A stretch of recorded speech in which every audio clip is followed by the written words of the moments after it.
நண்பர்களே, இப்போ நீங்கள் பார்க்குறது தான் ஆவாரம் பூ. ஆவாரம் பூத்திருக்க சாவாரை கண்டதுண்டோன்னு ஒரு பழமொழியாக இருக்குங்க. இந்த ஆவாரம் பூவில் இது வரைக்கும் யாரும் சொல்லாத ஒரு மருத்துவ தகவல் என்ன அப்படின்னு சொன்னால் எனக்கு குருநாதர் சொன்னது.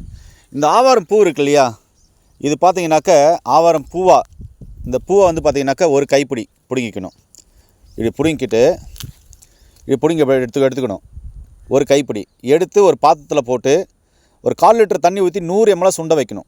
100 ml சுண்டும் போது பார்த்திங்கன்னா கடுக்காய் தூள் இருக்குல்ல, அது ஒரு இப்படி 3 விரல பிடிச்சா கூட வரும், அப்படி போட்டுடணும். போட்டு நல்லா கொதிக்க வச்சு இறக்கி அந்த 100 ml வடிகட்டி நீங்கள் ஒரு நாளைக்கு 2 வேளை தொடர்ந்து குடிச்சிட்டு வந்தீங்கன்னா ஐஸ் சுகர் வந்து கண்ட்ரோலுக்குள்ள வரும். இன்னொரு விஷயம் என்னென்னா, உடம்புல இம்யூனிட்டி பவரே இல்லைன்றாங்க பாருங்கள். அவங்களுக்கு டக்குன்னு உடம்புல இம்யூனிட்டி பவர் இன்க்ரீஸ் ஆகி ஹீமோகுளோபின், அதாவது ரத்தத்தில் இருக்கிற கழிவுகளை வெளியேற்றி உடலை உறுதியாக்கும். இந்த ஆவாரம் பூ இந்த மெத்தடில் செஞ்சிங்கன்னா சாக போகிற நிலைமையில் இருக்கிற ஒரு மனுஷனாக கூட பார்த்திங்கன்னா திருப்பியும் அவருக்கு இம்யூனிட்டி பவர் கொடுத்து, சக்தியை கொடுத்து, நோய் சக்தியை கொடுத்து, ஊட்டச்சத்தை கொடுத்து எழுந்து உட்கார வேண்டியன்னு சித்தர்கள் சொன்னாங்களாம். அப்படிப்பட்ட ஒரு அற்புதமான மூலிகை தான் இது.